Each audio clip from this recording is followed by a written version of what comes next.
Hello everyone, welcome back. कैसे हैं आप लोग? आशा करते हैं आप लोग बहुत अच्छे होंगे, घर पे होंगे और सेफ होंगे। डियर स्टूडेंट्स, आज के इस वीडियो में हम आप लोगों के ज्योमेट्री का एक स्पेशल चैप्टर आपको पढ़ाने वाले हैं, जिसका नाम है बच्चों निर्देशांक ज्यामिति, जिसको हम इंग्लिश में कहते हैं कोऑर्डिनेट ज्योमेट्री। कई सारे बच्चों ने हमसे कमेंट्स में जाकर के बोला कि सर सरल रेखा पढ़ा दीजिए, अर्थात स्ट्रेट लाइन पढ़ा दीजिए। तो डियर स्टूडेंट, स्ट्रेट लाइन तो हम आपको पढ़ाएंगे, लेकिन उसके पहले जरूरी था कि आपको कोऑर्डिनेट ज्योमेट्री पढ़ा दी जाए। तो कोऑर्डिनेट ज्योमेट्री का जो बेसिक कांसेप्ट है हम इस वीडियो में क्लियर करेंगे, साथ ही साथ उसके बेसिस पे जितने प्रकार के क्वेश्चंस आपके एग्जाम में आ सकते हैं या कभी न कभी आए हैं, उन सभी के सभी क्वेश्चंस को इस वीडियो में हम डिस्कस करने वाले हैं। सो वीडियो बहुत ही इंटरेस्टिंग और बहुत ही ज्यादा इंपॉर्टेंट आपके लिए होने वाला है। वीडियो को खूब ध्यान से सुनिएगा, कॉपी और पेन लेकर के बैठिएगा। जिस चीज को हम कहेंगे आपको नोट करना, उसको मतलब पूरा दिमाग खोल करके। मैंने आपको 2 दिन पहले ही बता दिया, आज दंगल की हमारी 3rd क्लास है डियर स्टूडेंट, मतलब 3rd डे है। बाकी 2 क्लास तो आप लोगों को मिल चुकी है, ये 3rd क्लास आपको मिलने वाली है। पहले ही दिन मैंने आप लोगों को बता दिया था कि भाई वीडियोस एक जगह देखिए, प्रिपरेशन एक जगह से करिए। और मैंने आप लोगों को ये भी कहा था कि कोई जरूरी नहीं कि आप मुझसे ही प्रिपरेशन करें, बट मैं आपसे ये वादा करता हूं कि आप मेरे साथ प्रिपरेशन करते हैं तो आपको किसी और के साथ करने की जरूरत वहां पर नहीं पड़ेगी। संडे को स्पेशल क्लास हमने आपके लिए प्रिपेयर की है, जिसमें आपको हम पेपर सॉल्व कराएंगे, कंप्लीट पेपर सॉल्व कराएंगे। बिल्कुल आप लोग उसके लिए टेंशन मत लीजिएगा।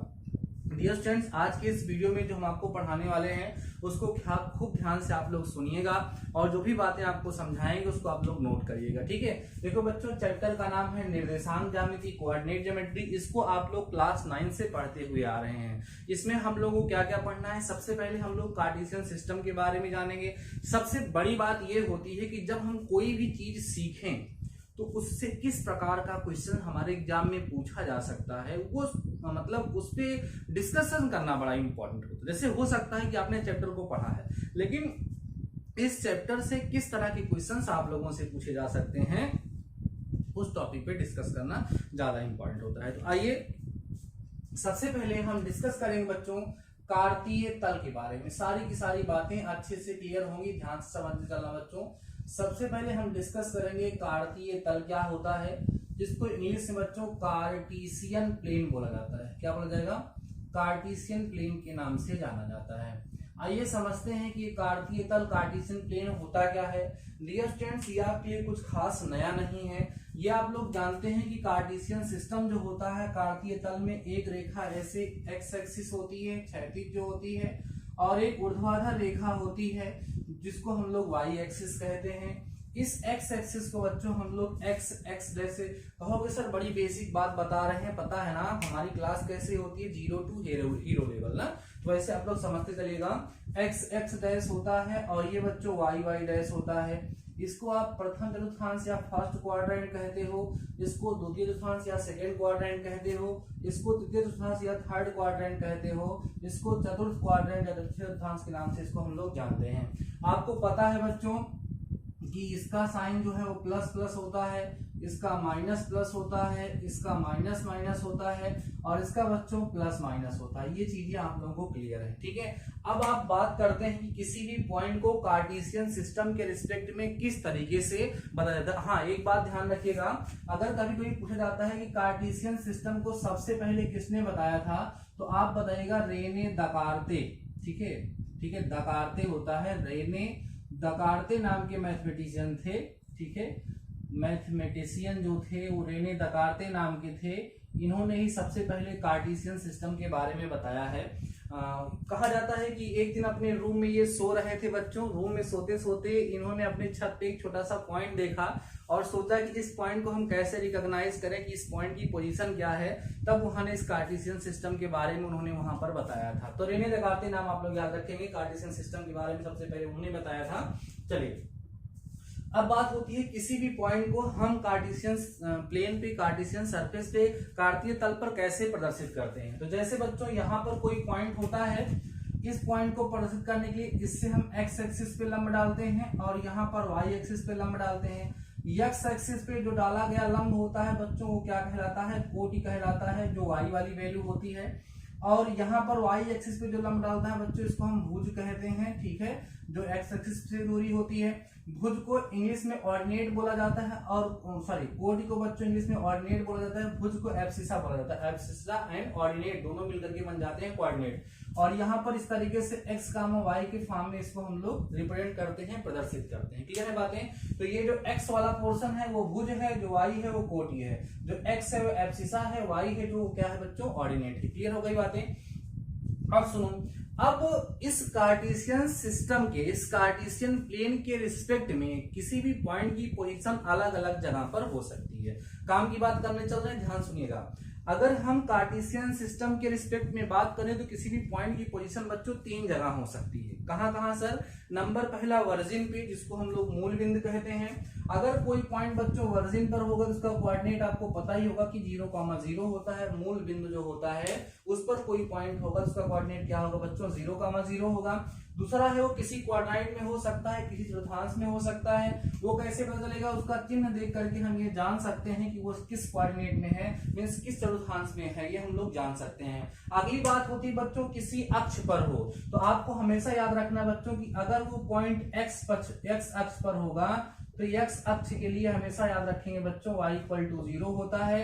और अगर y अक्ष पर होगा तो y अक्ष के लिए या y अक्ष के लिए हम अगर जब बात करते हैं बच्चों तो y अक्ष के लिए वहां पर x = 0 होता है। x अक्ष की हम बात करते हैं तो y = 0 होता है, y अक्ष की बात करते हैं तो वहां x = 0 होता है।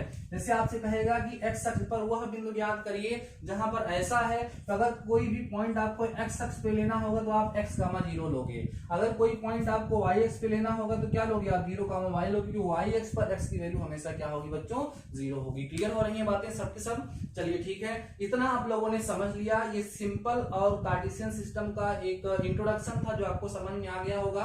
अब कुछ फार्मूले हम लोग यहाँ पर डिस्कस करेंगे जिनका यूज करते हैं हम लोग क्वेश्चन को सॉल्व करने के लिए। सबसे पहला फार्मूला जो हम लोग यूज करेंगे बच्चों उसका नाम है डिस्टेंस फार्मूला। आराम से समझ चलना, सब कुछ रिकॉल करने वाले हैं हम।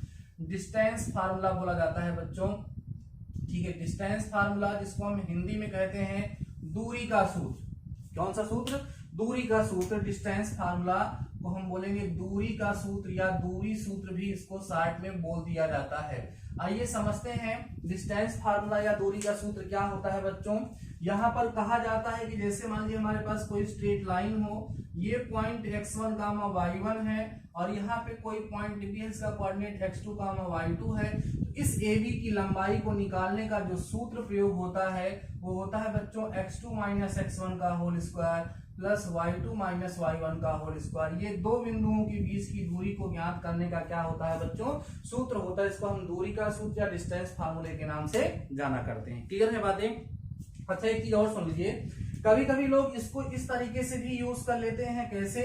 AB = √x1 - x2 का whole square plus y1 - y2 का होल स्क्वायर। सर दोनों में डिफरेंस क्या है? डिफरेंस यहाँ पर ये है बच्चों कि यहाँ पर x2 - x1 है, x1 - x2 लिखा है। यहाँ y2 - y1, यहाँ पर y1 - y2 लिखा है। दोनों में डिफरेंस है बच्चों, लेकिन इसका कोई फर्क पड़ने वाला नहीं है। उसका रीजन है कि यहाँ स्क्वायर लगा हुआ है। जो भी नंबर आएगा पॉजिटिव या नेगेटिव, जब हम उसका स्क्वायर करेंगे तो वो फिर से पॉजिटिव ही हो जाता है। तो ये होता है दूरी का सूत्र। अब हम बात करेंगे इस डिस्टेंस फार्मूले का यूज करते हुए किस तरह के क्वेश्चंस हम लोगों से पूछे जा सकते हैं। हर एक टॉपिक पे हम क्वेश्चन सॉल्व करते चलेंगे, लास्ट में क्वेश्चन नहीं सॉल्व कराएंगे। जैसे हमने आपको डिस्टेंस फार्मूले के बारे में बताया, अब डिस्टेंस फार्मूले के बेसिस पे 1-2 क्वेश्चन कराएंगे, देन मैं आपको सेक्शन फार्मूला पढ़ाऊंगा, तब उसके बेसिस पे कुछ क्वेश्चन कराऊंगा। हर एक टॉपिक पर इस तरीके से हम लोग बच्चों वहां पर डिस्कस करते रहेंगे। तो अभी वीडियो को पास करके इसको आप लोग नोट कर लीजिएगा। अब हम डिस्कस करने वाले हैं बच्चों, हम बात करेंगे थोड़ा सा किसके बारे में सर? अब हम बात करेंगे जो हमने डिस्टेंस फार्मूला सीखा, जो हमने बच्चों दूरी का सूत्र सीखा, इस दूरी के सूत्र का हम लोग यूज कैसे कर सकते हैं, कहां कहां पर किया जा सकता है। आइए बच्चों उसके बारे में हम लोग यहाँ पर डिस्कस कर लेते हैं। ठीक है, आइए समझिए यूज ऑफ डिस्टेंस फार्मूला। एक एक टॉपिक क्लियर करेंगे। यूज ऑफ डिस्टेंस फार्मूला, ठीक है, यूज ऑफ डिस्टेंस फार्मूला। जो डिस्टेंस फार्मूला है उसका हम लोग यूज कैसे करेंगे। देखो बच्चों, यहां पर किसी त्रिभुज के बारे में कहेगा, वहां पर डिस्टेंस फार्मूले का हम लोग यूज करेंगे। किसी त्रिभुज की भुजा वगैरह दी रहती है तो सबसे पहले तो आपको त्रिभुज के प्रकार पता होने चाहिए। त्रिभुज जो है हमारा मुख्यतः 6 प्रकार का होता है। भुजा के आधार पर समबाहु, समद्विबाहु और विषमबाहु। सबसे ज्यादा यहाँ पर जो यूज होगा बच्चों वो समबाहु त्रिभुज का यूज होगा।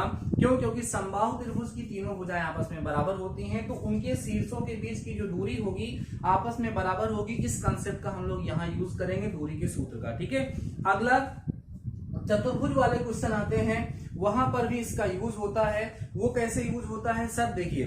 कभी कभी हमें क्या होगा, एक चतुर्भुज दिया जाएगा या चतुर्भुज के चारों शीर्ष दिए जाएंगे और हमसे बच्चों वहां पर पूछा जाएगा कि बताइए कि चतुर्भुज किस प्रकार का है। तो देखो हम क्या करते हैं, चतुर्भुज की चारों भुजाओं को ज्ञात करते हैं। चारों भुजाओं को ज्ञात करते हैं। अगर उस चतुर्भुज की चारों भुजाएं बराबर नहीं हुई तो सिंपल सी बात है कि वो एक सिंपल चतुर्भुज होगा। लेकिन कभी कभी ऐसा होगा कि आमने सामने की भुजाएं बराबर हो जाएंगी, तो कई सारे लोग वहां पर गलती करते हैं और बता देते हैं कि सर आमने सामने की भुजाएं बराबर हैं इसलिए यह आयत है। नहीं बच्चों, आयत की भी आमने सामने की भुजाएं बराबर होती हैं, समांतर चतुर्भुज की भी आमने सामने की भुजाएं बराबर होती हैं। तो हमें उस केस में उसका विकर्ण, उसका डायगोनल ज्ञात करना होता है। अगर आमने सामने की भुजाएं बराबर हुई, साथ ही साथ उसका विकर्ण अर्थात डायगोनल भी इक्वल हो गया, तब वो रेक्टेंगल होगा, तब वो आयत होगा।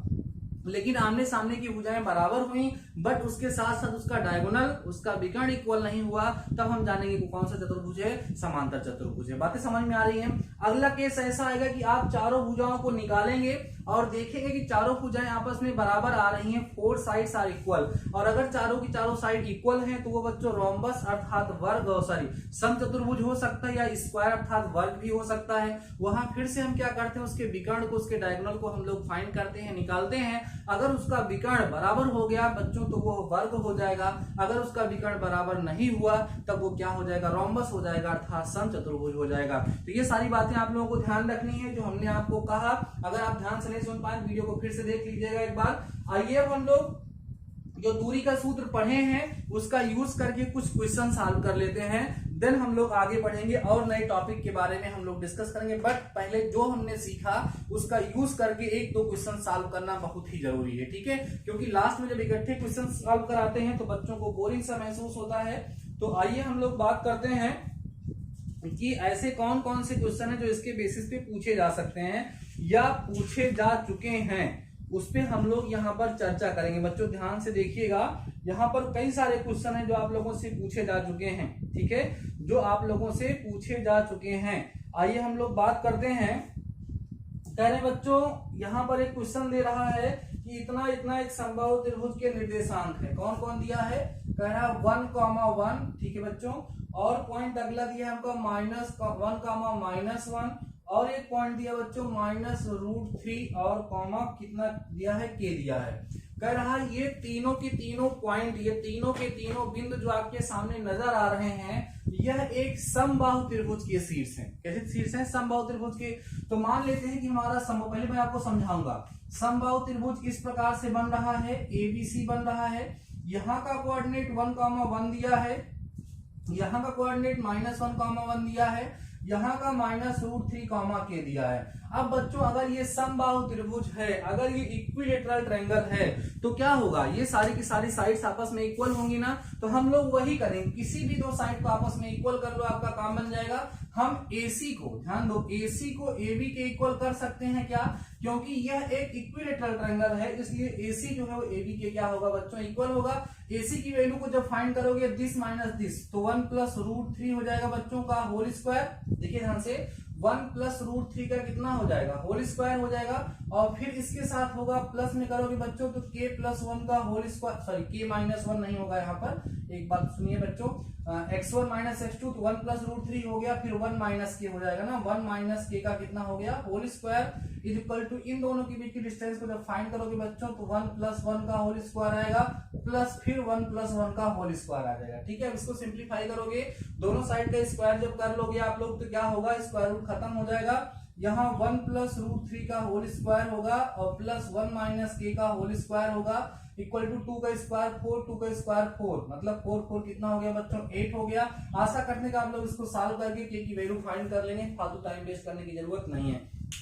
जो मैंने आपको फिगर बना करके सिखाया, जो मैंने आपको फिगर बना करके दिखाया, अगर आप फिगर नहीं बनाओगे, फिगर बनाने की कोई जरूरत नहीं पड़ेगी, आसानी से आप लोग क्वेश्चन को सॉल्व कर लेंगे। बताएंगे मुझे के की वैल्यू यहाँ पर बच्चों कैसी आ रही है। तो ये एक क्वेश्चन था जो यहाँ पर डिस्टेंस फार्मूले का हम लोगों को यूज करना था। ठीक है, आगे बढ़ते हैं हम लोग और देख लेते हैं ऐसे कौन से क्वेश्चन हैं जो डिस्टेंस फार्मूले पर पूछे जा सकते हैं। ठीक है, देखो एक क्वेश्चन और पूछा जा रहा है बच्चों, यहाँ पर त्रिभुज वाला ही है और एग्जाम में पूछा भी गया है। ये पॉइंट है 2, -2 और एक पॉइंट दिया है बच्चों 14, 10 और एक पॉइंट दिया है यहाँ पर बच्चों 11, 13। ठीक है, कह रहा है कि ये किसी त्रिभुज के शीर्ष है, ये किसी त्रिभुज के शीर्ष है। तो बताइए कि जो त्रिभुज है वो कौन सा त्रिभुज है, समबाहु, समद्विबाहु, विषम बाहु, मतलब आइसोसेलेस है, इक्विलेटरल है, ठीक है, या स्केलेन है, आपको बताना है। तो क्या करोगे आप लोग, ये चलो फिगर नहीं बनाते हैं, मान लो ये पॉइंट ए है, ये बी है और ये सी है, तो क्या क्या निकालोगे, ए बी निकालोगे, BC निकालोगे और क्या निकालोगे बच्चों, CA निकालोगे। AB की वैल्यू कैसे, इन दोनों में डिस्टेंस फार्मूला लगाओगे, AB आ जाएगा, इन दोनों में डिस्टेंस फार्मूला लगाओगे, BC आ जाएगा, A में और C में डिस्टेंस फार्मूला लगाओगे बच्चों, क्या आ जाएगा, CA या AC आ जाएगा। अब सुनो, जब आप इसको निकाल लोगे तो क्या होगा, अगर दो साइड्स, कोई भी दो साइड आपस में इक्वल आ गई तो कौन सा ट्रायंगल हो जाएगा, वो समद्विबाहु मतलब इसके आइसोसेलेस हो जाएगा। अगर तीनों की तीनों साइड आपस में इक्वल आ गई तो वह इक्विलेटरल ट्रायंगल हो जाएगा, और कोई भी साइड आपस में इक्वल नहीं हुई बच्चों तो क्या हो जाएगा, स्केलेन ट्रायंगल वहां पर हो जाएगा। इसको भी आप लोग करेंगे, सभी के सभी क्वेश्चन आपको करना है, कैलकुलेशन आपको करना है, कंसेप्ट मैं आपको सिखा दे रहा हूं। तो इस तरीके के क्वेश्चन बच्चों यहाँ पर पूछे जाएंगे, आपको आइडिया लग गया होगा। डिस्टेंस फार्मूले का यूज करते हुए ट्रायंगल के या क्वाड्रिलेटरल के क्वेश्चन आप लोगों से पूछे जा सकते हैं। आइए हम लोग नेक्स्ट टॉपिक के बारे में डिस्कस करते हैं, जो हमारा होगा बच्चों सेक्शन फार्मूला। सेक्शन फार्मूला क्या होता है, विभाजन सूत्र क्या होता है, उसके बारे में हम लोग डिस्कस करते हैं। आप कहोगे सर दो क्वेश्चन आपने बताया, दोनों को आपने पूरा सॉल्व नहीं किया। मेरा काम है आपको डायरेक्शन देना, आपको जोड़ घटाव गुणा भाग शायद मुझे सिखाने की जरूरत नहीं है, नहीं तो आप कहिएगा तो उससे बहुत ज्यादा टाइम लॉस होता है, बट आप कहेंगे तो करेंगे। अगला टॉपिक हमारा जो है बच्चों वो है विभाजन सूत्र। ध्यान से समझते चलिएगा, विभाजन सूत्र जो है बच्चों, जिसको हम लोग इंग्लिश से बोलते हैं सेक्शन फार्मूला। क्या बोलते हैं, सेक्शन फार्मूले के नाम से बच्चों इसको हम लोग जानते हैं, जिसका हम लोग यूज भी करते हैं। सब आराम से समझिएगा, सेक्शन फार्मूला इसको बोलते हैं बच्चों विभाजन सूत्र। विभाजन सूत्र बच्चों दो तरह का होता है, एक को बोलते हैं हम लोग अंतः विभाजन, एक को हम बोलते हैं अंतः विभाजन, जिसको हम बोलेंगे इंटीरियर डिवीजन, इंटीरियर डिवीजन एक को बोलते हैं, और दूसरे को बोलते हैं बाह्य विभाजन, इसको बोलते हैं एक्सटीरियर डिवीजन। आइए समझते हैं क्या होता है बच्चों। जैसे मान लीजिए ये हमारी कोई लाइन है, यहाँ पर पॉइंट ए है, यहाँ पर पॉइंट बी है, इसका कोऑर्डिनेट x1, y1 हो, और यहाँ का कोऑर्डिनेट बच्चों x2, y2 हो, और यहाँ पर कोई इसके बीच में पॉइंट P हो जो इसको m1 रेशियो m2 में डिवाइड कर रहा हो, और मान लेते हैं कि इस पॉइंट P का कोऑर्डिनेट बच्चों x, y है। इस पॉइंट P का कोऑर्डिनेट कितना है, x, y है। तो x को निकालने का फार्मूला होता है m1 x2 plus m2 x1 अपान में m1 प्लस m2, ठीक है। और y को निकालने का फार्मूला होता है m1 y2 plus m2 y1 अपान में बच्चों कितना, m1 प्लस m2। समझ में आ रही बातें आप लोगों को। यहाँ कह सकते हैं अतः बच्चों x, y जो होगा वो कितना मिलेगा आपको, m1 x2 plus m2 x1 अपान में m1 plus m2 m1 y2 plus m2 y1 अपान m1 प्लस m2। ये होता है बच्चों किसका सूत्र, अंतः विभाजन का। अंतः विभाजन का फार्मूला यूज होता है। यहाँ पे एक नोट पॉइंट यूज करिएगा आप लोग, नोट एक लिखिएगा बच्चों। कहते हैं यदि P A तथा B का मध्य बिंदु हो, A तथा B का क्या हो, मध्य बिंदु हो बच्चों। अगर ये हमारा P जो है वो A और P का मध्य बिंदु हो जाएगा, A और P का, तो बच्चों x का मान निकालने का formula x1 plus x2 y2 हो जाएगा, और y का वैल्यू निकालने का फार्मूला जो होगा बच्चों वो y1 प्लस y2 by 2 हो जाएगा। तो फाइनली x, y के लिए जो फार्मूला मिलेगा वो मिलेगा x1 plus x2 by 2, y1 plus y2 by, थोड़ा स्पीड में बता रहे हैं क्योंकि इसको आप लोग एक बार पढ़ चुके हैं तो समझते चलिएगा आसानी से, ठीक है। तो ये हो गया बच्चों फार्मूला किसका, अंतः विभाजन का। आप देख सकते हैं गर्मी बहुत है ना, फिर भी आपके लिए लगे हुए हैं बच्चों, काफी प्रयास कर रहे हैं और मुझे ऐसा लग रहा है कल से आपका उत्साह कुछ डाउन हुआ है। आज के फर्स्ट वीडियो से ही मुझे एहसास हुआ, मुझे ये एहसास मत होने दीजिए, नहीं तो मुझे भी एहसास हो जाएगा तो फिर तो दिक्कत होगी बच्चों ना। आइए समझते हैं, जितनी आप मेहनत कर रहे हैं उससे कम मेहनत हम नहीं कर रहे हैं। सोचो आपके लिए कंटेंट प्रिपेयर करना कि कौन सा चैप्टर आज पढ़ाना है, उस वीडियो को लेक्चर को रिकॉर्ड करना, रिकॉर्ड करके अपडेट करना, अपलोड करने के बाद आपके जो कमेंट आते हैं उनका रिस्पांस देना। नहीं रिस्पांस देते हैं तो आप बुरा भी तो मान जाते हैं।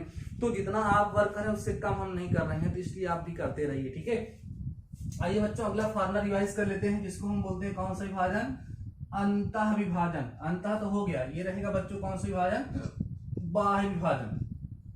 बाह्य विभाजन, बाह्य विभाजन जिसको हम बोलेंगे एक्सटीरियर डिवीजन। एक्सटीरियर डिवीजन, पहले इसका फिगर ढंग से समझ लीजिएगा क्योंकि इसमें बच्चे कुछ ज्यादा ही कंफ्यूज होते हैं कि सर बाह्य विभाजन होता कैसे है। देखो मान लो कि हमारे पास इस तरीके से यहाँ पर एक पॉइंट है x1 कामा y1 और यहाँ पॉइंट कोई b है x2 कामा, ठीक है, x2 कामा y2। कोई बाहर पॉइंट है बच्चों, इसके बाहर, इनके बाहर जाकर कोई पॉइंट b है और ये x कामा y है जो एक्सटीरियर डिवीजन इसका कर रहा है x कामा y। तो यहां से यहां की वैल्यू अगर बच्चों m1 हो और यहां से यहां की वैल्यू बच्चों m2 हो तो इसको एक्सटीरियर डिवीजन कहा जाता है। और इस केस में x कामा y की जो वैल्यू आती है उसको आप समझ लीजिए, x कामा y इक्वल होता है m1 x2 minus m2 x1 अपान m1 माइनस m2 कामा m1 y2 minus m2 y1 अपान m1 minus m2। Same formula होता है, जो फार्मूला यहाँ पर हम लोगों ने लिखा है वही सेम फार्मूला बच्चों यहाँ पर भी यूज होता है। बस डिफरेंस यहाँ पर इतना सा है कि यहाँ पर आपने देखा प्लस था और यहाँ पर क्या हो गया है, माइनस हो गया है। तो आशा करते हैं ये सारे फार्मूले आपको याद होंगे, और नहीं याद होंगे बच्चों तो आप लोगों ने यहाँ पर इसको देख करके नोट कर लिया होगा। क्लियर है बातें, ये समझ में आ गया आप लोगों को। अगला टॉपिक हमारा जो है बच्चों वो है त्रिभुज का केंद्रक। त्रिभुज का केंद्रक हम लोग कैसे ज्ञात करते हैं उस पर डिस्कस करेंगे। उसके बाद हम त्रिभुज के क्षेत्रफल के बारे में डिस्कस करेंगे। उसके बाद त्रिभुज का अंतः केंद्र और परिकेंद्र के बारे में हम लोग डिस्कस करेंगे। देन हम लोग क्वेश्चन को सॉल्व करेंगे बच्चों। सबसे पहले एक छोटा सा क्वेश्चन यहाँ पर हम सॉल्व कराते हैं आपको, मध्य बिंदु का या विभाजन का सूत्र जो होता है उसका यूज करके किस तरह के क्वेश्चन आप लोगों के एग्जाम में पूछे जा सकते हैं। आइए पहले हम उस पर डिस्कशन कर लेते हैं, देन हम लोग आगे बढ़ते हैं। देखिएगा बच्चों, एक बहुत ही प्यारा सा क्वेश्चन निकल करके आ रहा है जो एग्जाम में पूछा जा चुका है, ठीक है। आइए समझते हैं।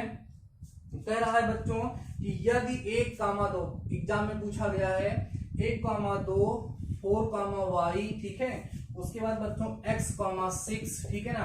उसके बाद फिर लिखा बच्चों 3 कामा 5, ठीक है। कह रहा है एक समांतर चतुर्भुज के शीर्षों के निर्देशांक हैं तो x और y का मान होगा। यहाँ पर ये 4 कोऑर्डिनेट्स दिए गए हैं जो एक पैरेललोग्राम, एक समांतर चतुर्भुज के जो है शीर्ष माने वर्टेक्स के कोऑर्डिनेट दिए गए हैं। ABCD कहीं से भी शुरू करो, बस ऑर्डर में चलिएगा। 1 कामा 2, फिर बच्चों कितना है 4 कामा y, फिर कितना है x कामा 6 है, यहाँ कितना है 3 कामा 5 है, ठीक है।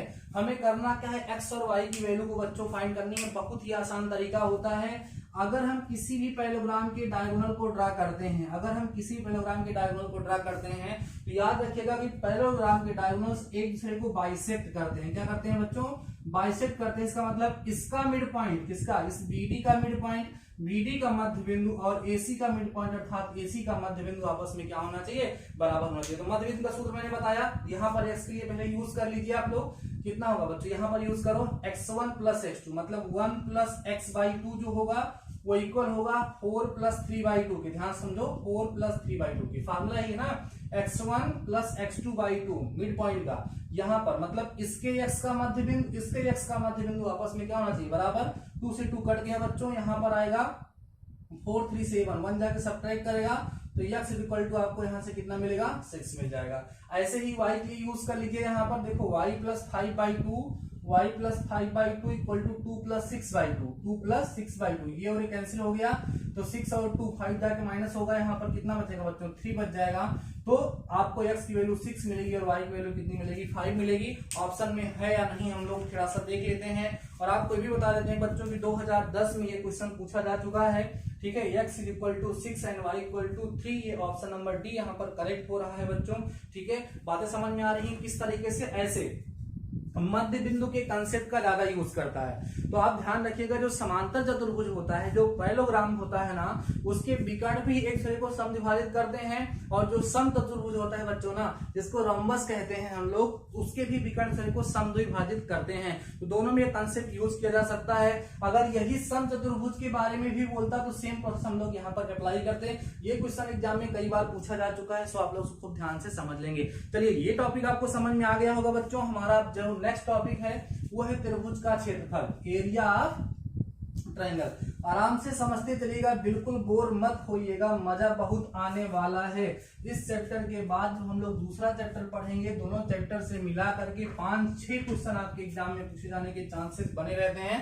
तो आइए अब हम लोग समझ लेते हैं बच्चों, क्या समझना है हम लोगों को। अब हम लोग समझेंगे यहाँ पर अगला टॉपिक जो हमारा होने वाला है वो है बच्चों त्रिभुज का क्षेत्रफल।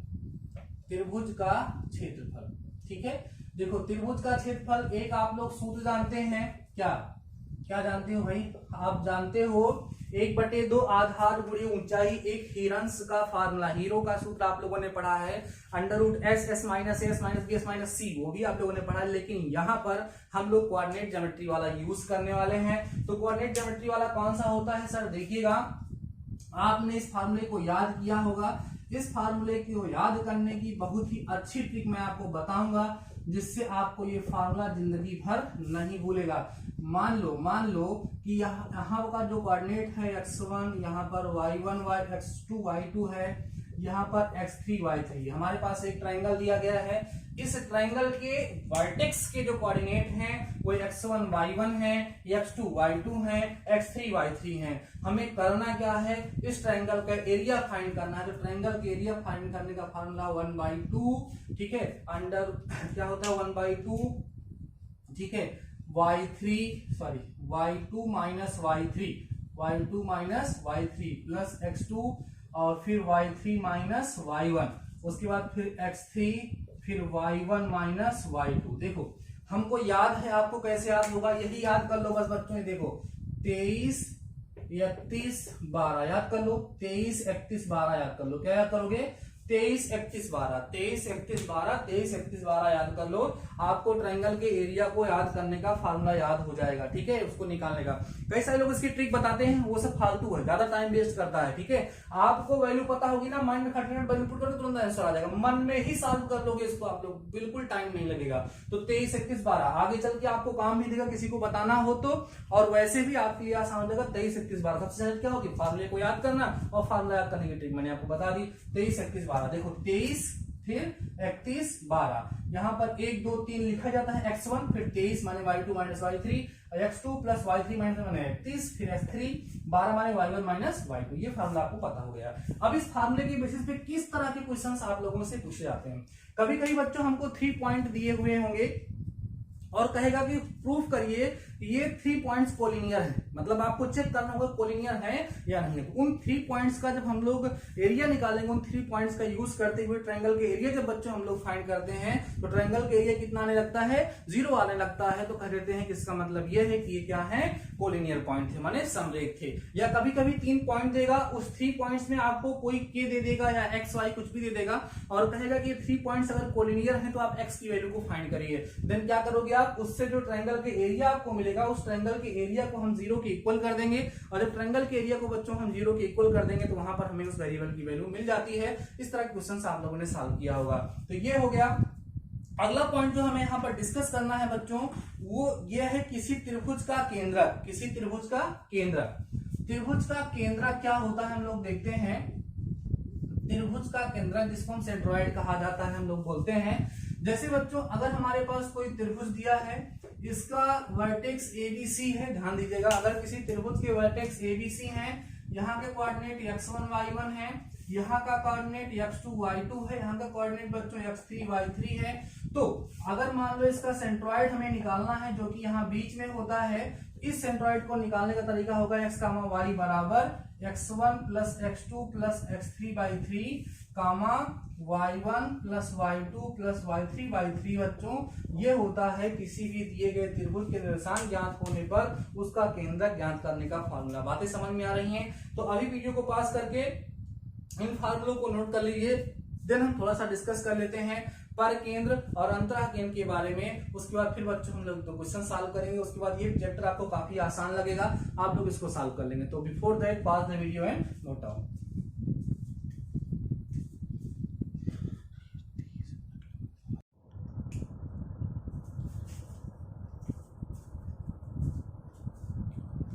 तो आइए बच्चों हम लोग डिस्कस करते हैं त्रिभुज का अंतः केंद्र और परिकेंद्र क्या होता है। त्रिभुज का क्या क्या बच्चों, अंतः केंद्र, ध्यान समझिएगा, त्रिभुज का अंतः केंद्र क्या होता है उस पर हम लोग डिस्कस करेंगे, ठीक है, जिसको हम लोग इन सेंटर कहते हैं। क्या कहते हैं? अंतः केंद्र को बच्चों इन सेंटर के नाम से जाना जाता है, इन सेंटर ऑफ अ सर्कल, ठीक है। किसी भी वृत्त का इन सर्कल माने अंतः केंद्र एक होता है और एक होता है बच्चों बाह्य केंद्र, ठीक है। बाह्य केंद्र जो होता है त्रिभुज का उसको बोला जाता है बच्चों सरकम सेंटर। क्या बोलते हैं? सरकम सेंटर के नाम से उसको हम लोग जानते हैं, ठीक है, सरकम सेंटर के नाम से उसको हम लोग जानते हैं। बातें समझ में आ रही हैं? अंतः केंद्र माने इन सेंटर ऑफ अ सर्कल, बाह्य केंद्र माने सरकम सेंटर ऑफ अ सर्कल, ठीक है। आइए समझ लेते हैं इसका फार्मूला कैसे यूज होगा, कहां पर यूज होगा। देखो बच्चों आराम से समझना है कि जैसे मान लीजिए कि आपके पास एक त्रिभुज दिया हुआ है, फार्मूले को समझ लीजिएगा। इस त्रिभुज का जो शीर्ष है वो बच्चों कितना दिया है? ABC दिया है, ठीक है, समझते चलना। मान लो बच्चों इस पॉइंट का कोऑर्डिनेट हमें x1 y1 दिया है, यहाँ का बच्चों x2 y2 दिया है, यहाँ का x3 जो है और y3 दिया है। कोण ए के सामने की भुजा स्मॉल है, यहाँ की स्मॉल बी है और बच्चों यहाँ की स्मॉल सी है। तो अंतः केंद्र को निकालने का जो फार्मूला होता है x, y equal to ax1 plus bx2 plus cx3 अपान में बच्चों ला करके यहाँ पर abc हो जाता है। क्या हो जाता है? अपान में बच्चों यहाँ पर a plus b plus c हो जाएगा। इस तरीके से आप इसको याद रख सकते हैं। अपान में कितना हो जाएगा? abc हो जाएगा, कॉमा, ठीक है, यहाँ पर ay1 plus by2 plus cy3 अपान में बच्चों कितना हो जाएगा? a plus b plus c यहाँ पर यूज हो जाएगा। क्लियर है? बातें समझ में आ रहा है? कोई दिक्कत तो नहीं हो रही है आप लोगों को? ये हो गया बच्चों अंतः केंद्र का। अंतः केंद्र का फार्मूला दिया है बच्चों, और किसका दिया है? बाह्य केंद्र का हमारे सिलेबस में दिया गया है। तो अंतः केंद्र को निकालने का फार्मूला ये होगा। बाह्य केंद्र इसीलिए जब निकालेंगे आप बच्चों तो x, y को कैसे निकालेंगे देख लीजिएगा। यहाँ हो जाएगा बच्चों ax1 cos a साथ में जुड़ जाएगा, प्लस bx2 cos b साथ में जुड़ जाएगा, प्लस cx3 बच्चों यहाँ पर cos c जुड़ जाएगा। अपान में होगा a cos a plus b cos b plus c cos c यहाँ पर लग जाएगा। कॉमा लगाइएगा उसी के बाद, यहाँ कॉमा लगा करके लिखा जाएगा बच्चों ay1 cos a plus by2 cos b plus cy3 cos c हो जाएगा। अपान में बच्चों यही a cos a plus b cos b plus c cos c जो होगा इसका फार्मूला हो जाता है। यहाँ से ब्रैकेट ला करके हम लोग क्लोज कर देंगे। समझ में आ रही बातें? तो इस तरीके से इस चैप्टर में जितने कंसेप्ट थे बच्चों, सारे के सारे कंसेप्ट हमने आपको सिखा दिए हैं और आशा करते हैं कि सारे के सारे कंसेप्ट आप लोगों को समझ में भी आ गए होंगे, उसमें कोई समस्या नहीं होगी। तो वीडियो काफी ज्यादा लंबा हो जा रहा है, मुझे लगता है कि अब मुझे यहाँ पर फिनिश कर देना चाहिए, क्योंकि बहुत ज्यादा लंबा वीडियो अगर हो जाता है तो आप लोग उसमें से बोर होने लगते हैं। तो नेक्स्ट वीडियो में हम इसके क्वेश्चंस के बारे में डिस्कस कर देंगे, ठीक है। नेक्स्ट वीडियो जो आप लोगों का आएगा जब हम कोऑर्डिनेट ज्योमेट्री के साथ साथ सरल रेखा भी खत्म कर देंगे, देन मैं आप लोगों को एक वीडियो में इसके काफी सारे क्वेश्चंस के बारे में डिस्कस कर दूंगा। वैसे कंसेप्ट आपके क्लियर हो गए हैं, कुछ क्वेश्चंस भी मैंने आपको समझा दिए हैं, तो मुझे लगता है कि आप लोग आराम से इसको सॉल्व भी कर सकते हैं, ठीक है। अगर आप लोग सॉल्व करना चाहेंगे तो एक काम करते हैं, आज शाम को 6 बजे, ठीक है। आज शाम को 6 बजे आपको मैं टेलीग्राम पर इसका PDF भेज दूंगा, उसमें कई सारे क्वेश्चंस होंगे, आप लोग उसको सॉल्व करिएगा। 1 घंटे के बाद आप लोगों को हम वहां पर बच्चों प्रोवाइड करा देंगे क्या उसका आंसर, देन आप लोग मैच करके मुझे बता दीजिए कमेंट करके कि आपका कितना करेक्ट हो रहा है। ठीक है, ये बेस्ट तरीका होगा। जिन्होंने टेलीग्राम चैनल को नहीं ज्वाइन किया है, टेलीग्राम पे जाकर के आप सर्च करेंगे डीडी मैथमेटिकल सॉल्यूशन, वहां पर आपको आपका चैनल मिल जाएगा, उसको ज्वाइन कर लीजिए। आज शाम को 6 से 7 के बीच में आपको PDF मिलेगा। चलो कंफर्म कर देते हैं, 6 बजे आपको मिलेगा। 6 बजे से लेकर के 7 बजे तक 1 घंटे के अंदर अंदर उसको आपको नोट कर लेना है, सॉल्व कर लेना है। सॉल्व करने के बाद, ठीक है, सॉल्व करने के बाद आप लोग मुझे क्या करेंगे, कमेंट करके इसी वीडियो में आकर के बता देंगे कि सर हमने इसमें से इतना क्वेश्चन कर लिया और ये वाला हमें नहीं आ रहा है। जो नहीं आएगा उसको हम लोग सॉल्व कर लेंगे। ठीक है, तो बच्चों आज के इस वीडियो में बस इतना ही। शानदार रहिए, मस्त रहिए और बढ़ते भी मिलते हैं फिर से 5 बजे। आप लोगों से एकदम दंगल मचा दिए हैं, जान लगा देंगे, जाने नहीं देंगे। All the best.